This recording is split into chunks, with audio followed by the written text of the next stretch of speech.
그날부터 우리 집 단톡방이 계산기가 됐어요.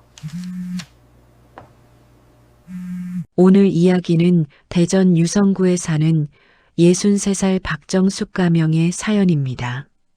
엄마가 요양병원에 들어간 뒤로 저는 매달 봉투를 하나씩 받았습니다.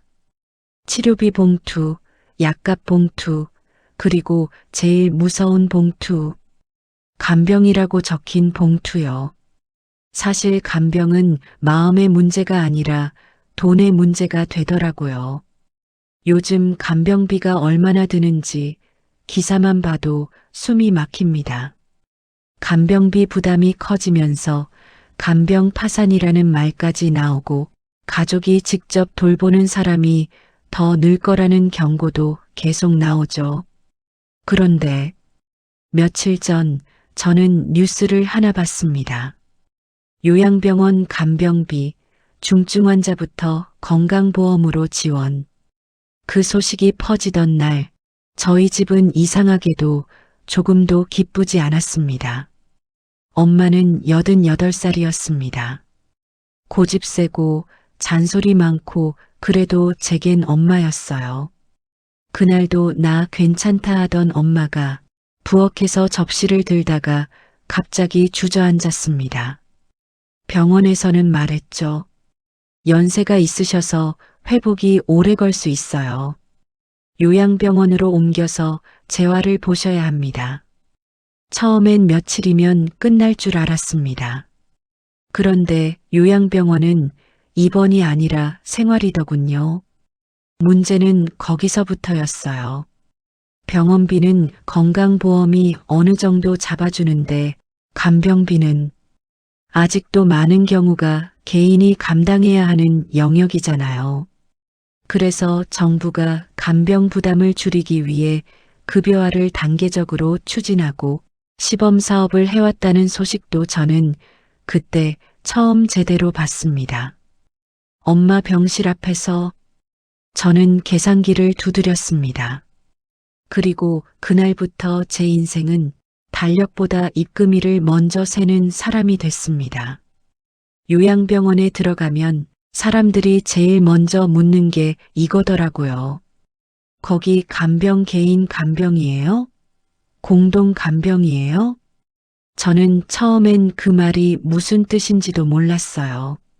알고 보니 형태에 따라 비용이 달라지고 어떤 곳은 한 달에 수백만 원이 나와도 이상하지 않다는 얘기도 흔했습니다.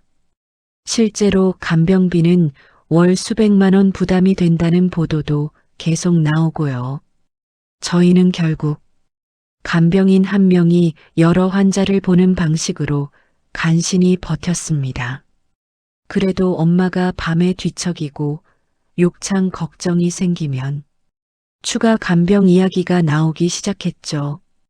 그리고 그때부터 가족의 말투가 달라집니다. 처음엔 다들 이렇게 말해요. 엄마 걱정돼서 그래. 힘들지? 우리가 도울게.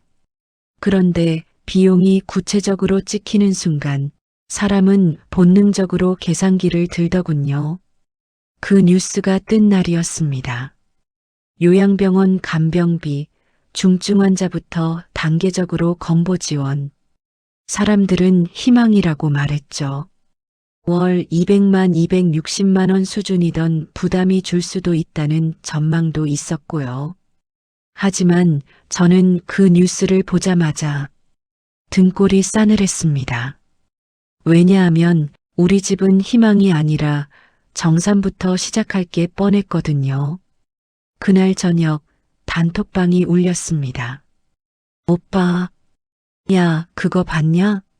간병비 건보 된다던데. 동생, 그러면 우리 이제 좀 숨통 트이나? 그리고 오빠가 마지막으로 이렇게 보냈어요. 그럼 그동안 정수기가 낸 거 나중에 엄마 재산 정리할 때 맞춰서 계산하면 되겠네. 공평하게, 공평하게. 그 단어가 화면에 뜨는 순간 저는 엄마 병실보다 그 단톡방이 더 무서웠습니다. 간병은 장부로만 정리되는 일이 아니잖아요. 밤새 우는 사람 달래는 일, 기저귀 갈아주는 일, 욕창 생길까 몸 돌려주는 일, 의사 설명 하나 놓칠까 메모하는 일. 그걸 공평이라는 두 글자로 덮어버리면 남는 건 결국 돈밖에 없어요. 새벽 버스 창밖, 요양병원 주차권, 손에 쥔 보호자 수첩. 집에서 라면 끓이다가 멈추는 손. 여기서 저는 오빠를 미워하고 싶지 않았습니다. 오빠도 66살.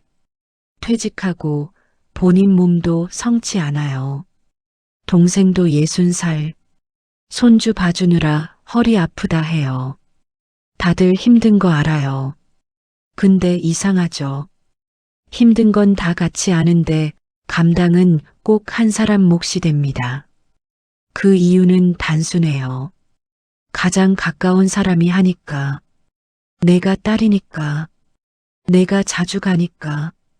그렇게 저는 자주 가는 사람이 됐고 자주 내는 사람이 됐습니다.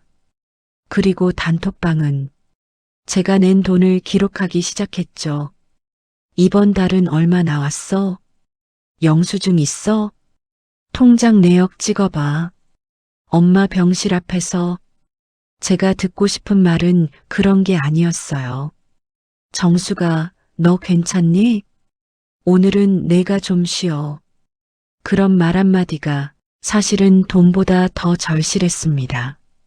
돌봄 공백이 커지고 노인 돌봄이 사회적 이슈가 된다는 기사들을 보면 나만 이런가 싶다가도 현실은 결국 각 집의 단톡방에서 터져 나오더라고요. 며칠 뒤 병원에서 상담이 있었습니다. 간호사 선생님이 말했어요. 요즘 정부에서 요양병원 간병 지원을 단계적으로 추진하고 있어요. 시범 사업도 진행했고 앞으로 대상이 확대될 수도 있고요. 그 말을 들으면서 저는 희망보다 먼저 이 생각이 들었어요. 이제 우리 집은 엄마를 걱정하는 게 아니라 지원 대상인지 아닌지로 싸우겠구나. 그리고 정말로 상담실을 나오자마자 오빠가 물었습니다. 엄마는 중증이야? 지원 대상 되는 거야? 그럼 간병비 70%가 건보로 된다며? 그럼 우리 부담 줄지? 주간경양. 그 말이 틀렸다는 게 아니라 그 말의 순서가 슬펐습니다. 엄마의 고통보다 엄마의 분류가 먼저였거든요. 며칠 뒤 셋이 모였습니다. 엄마는 병원에 있고 우리는 엄마 없는 집에서 엄마를 정리하려고 앉아 있었어요. 오빠는 말했습니다. 정수가 너 고생한 거 알아. 근데 나중에 엄마 재산 정리할 때 내가 낸 건 다 정산해 줄게. 그러니까 지금은 다 같이 조금씩만 내자. 공평하게. 그때 동생이 덧붙였어요. 맞아. 공평하게 하자. 누구 하나만 부담하면 안 되지. 그 순간 제가 꼭 눌러왔던 말이 입 밖으로 나왔습니다. 저는 소리 지르지 않았습니다. 울지도 않았고요. 그냥 아주 조용히 이 한 문장만 말했어요. 공평은 돈부터가 아니라 간병부터 나누는 거야. 정적이 흘렀습니다. 그리고 저는 이어서 두 번째 문장을 덧붙였습니다. 다음 달부터는요. 병원에 오는 날짜 먼저 정하고 그 다음에 돈 얘기합시다. 그날 처음으로 우리 집 단톡방이 계산기 방이 아니라 일정표 방이 되기 시작했습니다. 그 말이 기적을 만들진 않았습니다. 오빠는 여전히 투덜댔고 동생도 여전히 자기 사정이 있다 말했어요. 하지만 적어도 한 가지는 바뀌었습니다. 내가 낸 돈이 아니라 우리가 함께 할 책임이 처음으로 테이블 위에 올라왔다는 것. 간병은 아직도 많은 집에서 개인의 희생으로 굴러가고 그래서 국가가 급여화를 검토하고 시범 사업을 하며 단계적 제도화를 말하는 거겠죠. 그런데 제 마음속 결론은 이거였습니다. 제도가 오기 전까지 우리가 할 수 있는 건 딱 하나. 선을 긋는 것. 엄마 앞에서 제가 무너지지 않기 위해서요. 여러분이라면 이 상황에서 어떻게 하셨을까요? 댓글로 남겨주세요. 정산한다, 선 긋는다. 그리고 한 줄만 이유를 적어주세요. 비슷한 일을 겪으신 분이 있다면 여러분의 사연도 남겨주세요. 이야기는 서로를 살립니다. 여기는 시니어 인생사연 채널 걸음사연입니다. 구독과 좋아요는 다음 이야기를 이어갈 힘이 됩니다.